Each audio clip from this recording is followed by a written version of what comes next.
Сәлем достар, лайк басып, каналыма тіркеліп, жаңа видеоларды көру үшін қоңырау белгісін басып қойыңыз. Алдағы уақытта денсаулыққа пайдалы кеңестермен көбірек бөлісетін боламын. Көп қыз-келіншектер геморройға шалдықса, бұл ауруды емдеуден қысылып, оны жасыруға немесе тіпті елемеуге тырысады. Әсіресе емдеуші дәрігер ер адам болса. Мамандар геморройды асқынбай тұрған шақта емдеу оңай екенін айтады. Геморрой бұл тік ішекте орналасқан геморройдалды түйіндердің қалыптан тыс ұлғаюы. Бұл түйіндер қан тамырларының түйісуін білдіреді. Геморройдалдық тамырлар түйісуінде қан жүруінің бұзылуы салдарынан түйіндер қабынады. Бүгінде геморрой әйелдердің колопроктолог дәрігерлердің көмегіне жүгінудің ең жиі себебі болып отыр. Геморройдың пайда болу себептері. Дәрігерлердің айтуынша қазіргі қоғамда қалыптасып жатқан өмір сүру салты геморройдың пайда болуына бірден бір себеп. Себебі адамдар көп уақытын компьютер алдында немесе машинада отырған күйде өткізеді. Бұл тік ішектегі қан айналымының бұзылуына әкеп соғады. Сондай-ақ дұрыс тамақтанбау, созылмалы іш қату, ащы тағам мен алкогольді ішімдікті жиі тұтыну, тым ауыр дене жаттығулары, жүктілік пен бала босану, жас ұлғайған кездегі ағзадағы өзгерістер де әйелдерде геморрой пайда болуына алып келеді. Геморройдың белгілері. Бастапқы кезде әйел адам геморройдың белгілерін байқамауы да мүмкін. Аса қатты асқынбаса, геморройда ауырсыну бола бермейді. Колопроктологтардың айтуынша, үлкен дәретке барған кездегі қолайсыздықта барлық әйелде бола бермеуі мүмкін. Геморройдың көп белгілері тоқ ішектің аурулары, соның ішінде онкологиялық ауру кезіндегі симптомдармен бірдей болуы ықтимал. Сондықтан өз бетінше емделуге болмайды. Жалпы геморрой симптомдары әртүрлі болуы мүмкін.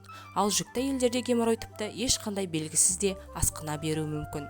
Жүктілік кезіндегі және бала босанғаннан кейінгі геморрой. Жүктілік мерзімі ұлғайған сайын әйелдерде қан тамырлардағы қанның жүруі жиі бұзылады. Сондықтан барлық жүкті әйелде геморрой пайда болады. Алайда болашақ ананың о баста геморрой ауруы болса, онда бала босанғанға дейін дендеп кету қаупі үлкен. Кей жағдайда геморрой бала туғаннан соң өздігінен кетіп қалуы да мүмкін. Бірақ уақыт өте келе қайта пайда болады. Мамандар әйелдерге аяғы ауыр кезде геморрой пайда болмас үшін жеңіл дене жаттығулары, йога, пилатес, стретчинг, бассейндегі жаттығуларды айналысуға кеңес береді. Босанғаннан кейін геморройдың асқыну қаупі тым жоғары. Оған бала туу кезінде жамбасқа түсетін ауыртпалық пен күш және жамбас бұлшықеттерінің созылуы себеп. Ал жүктілік кезінде геморройды емдеуге арналған дәрі-дәрмекті дәрігердің жіті бақылаумен қабылдау қажет. Себебі кейбір препаратты жүктілік кезінде ішуге болғанымен бала емізу кезеңде тыйым салынған болуы да мүмкін. Мысалы, жергілікті стероидтарды жүктіліктің бірінші триместрінде қолдануға тыйым салынғанмен кейінірек қабылдауға рұқсат етіледі. Ал стероидты емес қабынуға қарсы препараттар, яғни ауырсынуды басатын және қызуды түсіретін дәрілерді көп жағдайда жүктіліктің үшінші триместрінде қолдануға мүлде болмайды. Жалпы жүрек астында тағы бір өмір иесі жатқан шақта бұл препараттың қай-қайсысының көмегіне жүгінбеген абзал. Геморройдың асқынуы. Дәрігерлер көп әйел ұялғандықтан бұл ауру асқынғанға дейін емдемей жүре беруді әдетке айналдырған айтып дабыл қағуда. Ауру дендеп, әбден жанына батқанға дейін маманның есігін ашуға қысылады.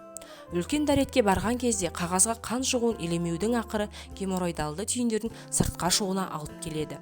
Уақыт өте келе бұл түйін өздігінен тартылғанымен жағдайдың ушықпауына да еш кепілдік жоқ.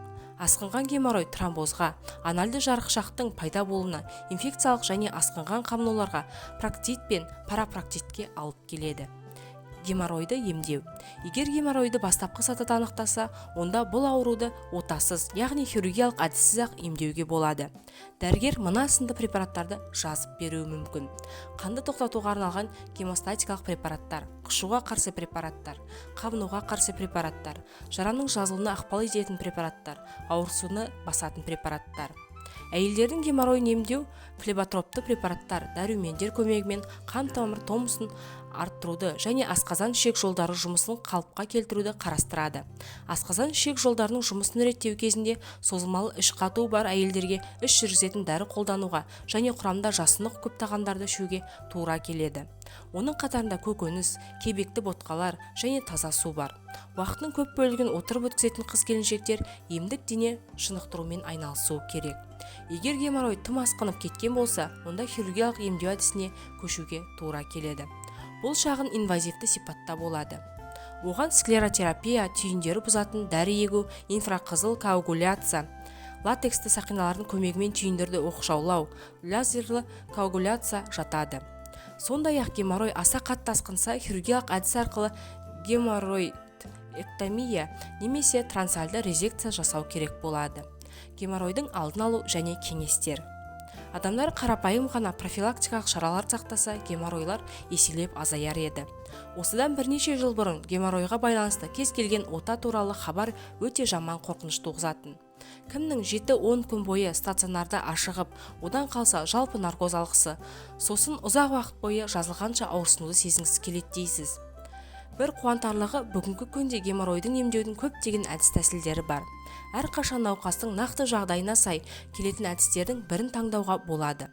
Қан шығармай, ауыртпай, ұялмай бір күннің ішінде емдеуге де болады. Заманауи емдеу ауырсыну сезімдерін және ыңғайсыздықтарды, сонымен қатар қан кету секілді асқынуларды болдырмауға көмектеседі. Осы орайда айта кетерлік бір жағдай, геморройдың бастапқы кезеңде ғана мұндай жолмен емдеуге болады. Дәрігерге уақытылы барудың маңызы да осында. Ауру мейлінше тез дамиды. Олай болған жағдайда қайғылы болса да ауруханада ота жасауға тура келеді. Геморрой толық жазылатын ауру, бірақ ол үшін кейбір ережелерді ұстанған абзал. Зиянды әдеттерден бас тарту, соның ішінде темекі шегу және шамадан тыс алкоголь ішу де бар. Мүмкіндік болса, күн сайын отырған күйде өткізуді қажет ететін өмір салтынан бас тартыңыз. Қазір көп қыз-келіншек кеңседе және компьютер алдында 7-8 сағаттап жұмыс істейді. Алайда мұндай өмір режимін серуен 2 сағат сайынғы шағын гимнастикамен түрлендіріп отыруға болады. Автокөлігіңіз бар болған күнде де жұмысқа жаяу жетуге әдеттеніп көріңіз. Бұл да денсаулыққа өте пайдалы. Мазасызданбаңыз. Күйзеліс көптеген ауруға, соның ішінде әйелдерде геморрой пайда болуына себеп. Тамақтану қалпыңызда қайта қарастырыңыз. Асығыс-үсігіс құрғақ тағамды талғажу өте зиян. Ең дұрысы күн сайын белгілі бір уақытта және шағын көлемде тамақтану керек. Мүмкін болса, жасұныққа бай азық-түлікке басымдық беріңіз. Шамадан тыс салмақ салмаңыз. Жағажайда әсем сұлбаңызбен талайды тамсандырғыңыз келетіні түсінікті. Алайда спортзалда өзіңізге үлкен жүктеме түсірмеңіз. Тым ауыр дене жаттығулары геморрой туындау қаупін арттырады. Асқазан ішек жолдары проблемасын дер кезінде емдеу керек. Созылмалы іш қату, диарея немесе метеоризм маман көмегіне жүгінуді қажет етеді. Оның үстіне іш қатуды емдеместен геморройдан құтылу мүмкін емес. Гигиена сақтаңыз. Дәрет қағазын ылғалды бір реттік майлықтарға алмастыруға және әжетханаға барған сайын жуынуға тырысыңыз. Сонда геморройдан сақ боласыз. Қазақша каналдың дамуына үлес қосып, лайк басып, комментарий жазып, видео соңына дейін қарап, жақындарыңызбен бөлісе отырыңыздар. Назарларыңызға үлкен рахмет.